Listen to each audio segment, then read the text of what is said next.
I'm fascinated by the dream world we live in, our dreaming, sleep dreaming, and that moment of pre-sleep when the subconscious mind whirls up. And my own personal feeling is that, and this is beyond religion or spirituality, is that this is all an illusion, Maya. Because my life has been such. Sitting here tonight, 40 years ago, I wanted to come to the Actors Studio. None of it makes any logical left-brain sense to me.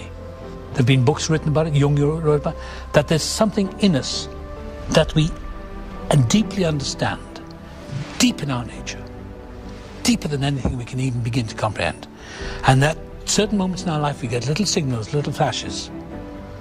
I had one moment when I decided to change my life. Little flashes that says, it's yours if you want it. And I don't know how that happens, but it's happened to me.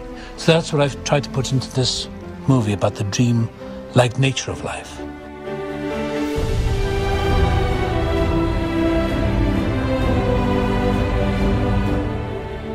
What do you think happens? I don't know. I think there's a superior consciousness in all of us that we touch into sometimes. I don't know if I believe in anything. I mean, I'm a deity, but I believe whatever that thing is that we talk about for centuries, I think it's just within us.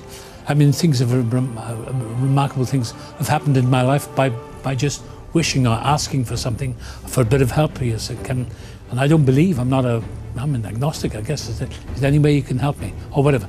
And there's something inside us that will respond, I believe. I really believe that. We have to make our lives, because life is tough. We have to believe in the power of life. My life in this acting game has just been one long drawn-out surprise. I'm surprised that I'm still here, for example. When I was a little kid, starting off in the YMCA Port Talbot, having no idea what I was going to do, because I didn't know what else to do, sure beats working for a living. But I used to jump on the back of those double-decker buses and hold onto the white pole. I never wanted to go inside. I used to love swinging on the thing, you know, the wind in my face. And that's been a metaphor for my life in this business. There is no shortcut to happiness. You have to live your life, and if it hits you, fine. But it's a morality tale. When I was younger, I wanted to be famous. It all happened. And it doesn't feel any different. It's very pleasant, but I don't take it seriously. I take it all with a little grain of salt. We all sell ourselves to some degree, I think. I was told I sold my soul for Hollywood. Well, maybe that's true. I've been told that I sold out.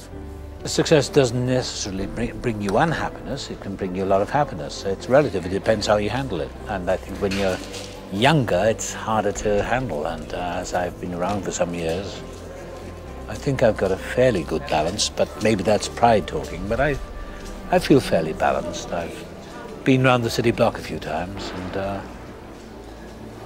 you mellow out and you just don't take things too seriously. Do something new.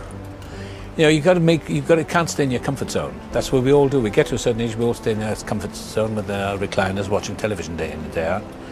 And when you get to a certain age, I'm going to be 70 at the end of the year, where I sit around watching television for the rest of my life because I've done it all, sitting on my laurel wreath. It's not worth it. I mean, life's so short. There's such glorious images in the world and such horror as well that I want to see it all. And so I've moved out of my comfort zone. It's essential for me. Otherwise, I may as well die. So I've done it. I've broken every rule in the book, and not out of malice or any telling anyone that I'll show you. I did it to show myself. I've shown myself. I looked in the mirror, I thought, I'll show you one day. And I've done something completely new. I wrote the music, and I feel limitless. You know, anything with faith, you can move mountains, and trust and let go and all that sort of thing, you know, and I used to just throw myself into it. And then when the negatives came to my mind, I would, positive sounds in my head, you know, I'd say I can do it, you know, and I used to meditate and visualize myself doing it. And I used to visualize myself on like a kind of, try and visualize myself doing those sort of fanning cards and springing them, and gradually, surprising the power of mind, what happens, you know, your muscles begin to respond. It's like anything really, if you're playing the piano or driving a car, it comes through relaxation. And not to take life on its face value, that it's all a mystery and it's an illusion, and that everything is random and there are no guarantees. And also, I don't know what to take. There's no message in it. I'm not meant to message. It's also, I know people are getting a strange intuitive feeling about the nature of it because they're talking about the subconscious mind, the nature of memory and dreams. The whole thing is a dream. Everything in it is a dream. And I'm not sure where the reality is. But when you look at our own lives, we don't know if there's any, we don't know what reality is. We don't know what life is. We don't know what time is.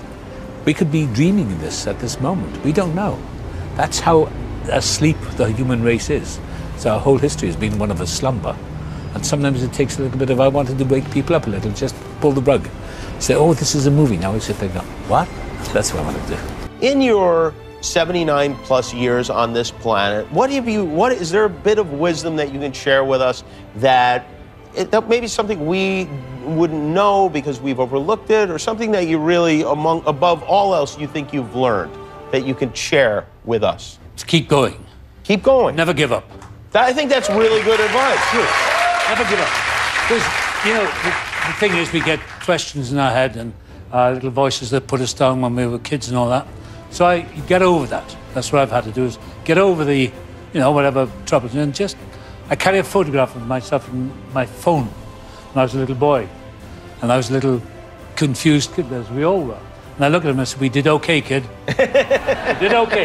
That's a very high-tech way of talking to yourself. It reminds you deep down inside.